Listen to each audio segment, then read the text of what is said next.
Yeah, and there's a reason that Simon and I do these interviews going, oh God, is that season four? Was that season three? Wait, what am Yeah, I yeah. talking? I don't want to talk about this too early. Because we are doing a lot of work ahead of time to make sure that we can get the show out on a regular clip. My name is Russ Milheim. I'm from the Direct. Thank you guys for talking to me today about the show. Likewise, nice to meet you. Yeah, man. Y- Great to talk to you. With season three, one thing I noticed kind of is there isn't really a new overarching villain or antagonist for the most part. Can you guys talk about that choice and kind of going in that direction and balancing the story elements to make sure that the narrative is still engaging throughout?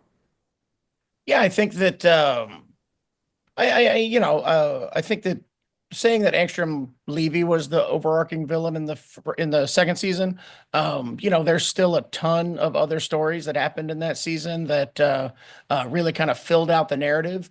I think that season three is kind of more of that. There's definitely an overarching theme, and I think that when people see the last two episodes, it kind of comes together and coalesces in a pretty clear way.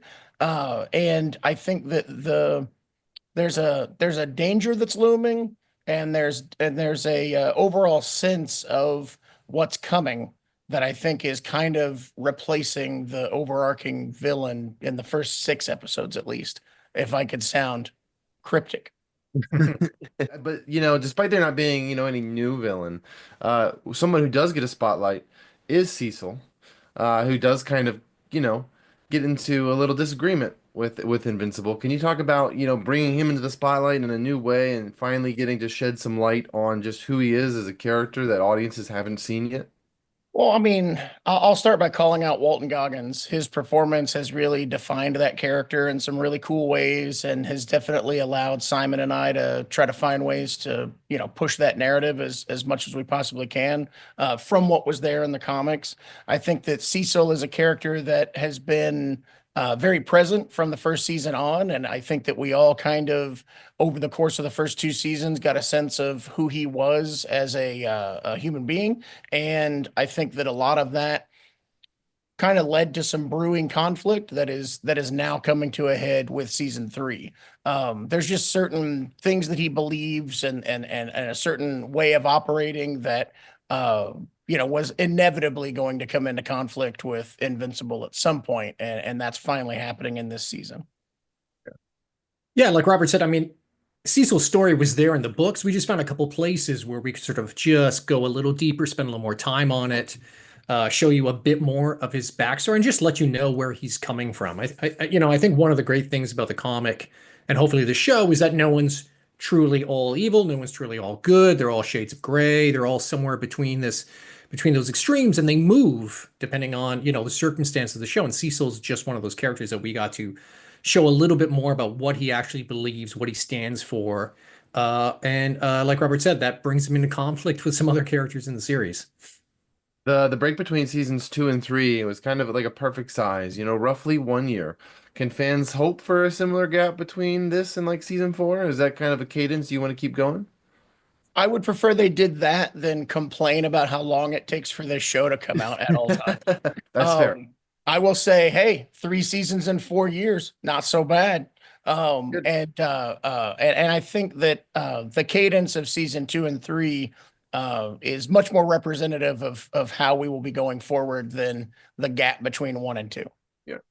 I mean, we always want the show to come out sooner. It's a big show. Lots of Mhm. moving parts, lots of design, lots of characters. So the team is working as hard as they can.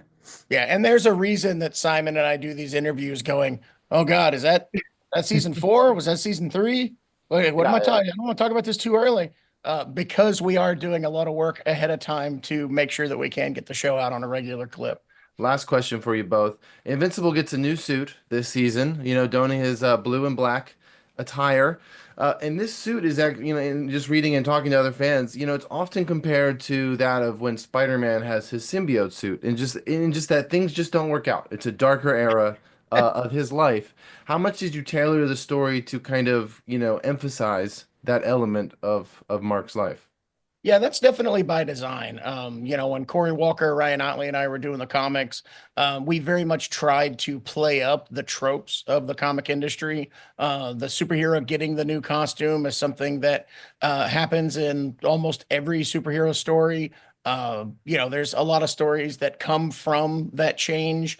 And Spider-Man is a good example of that. The kind of darkness that comes from that change and the emergence of Venom as a clear villain that comes from that is a really cool addition to the mythos of Invincible. And I think there's a lot of worthy additions to the mythos of Invincible that show up during this costume change that kind of mirror what happened with Spider-Man. Yeah. Well, thank you guys both for talking to me about the show. I've seen the first 6 episodes and loved it, so I look forward to those last 2 episodes you tease. Great. They're going to be cool. Yeah. Yes, I hope so.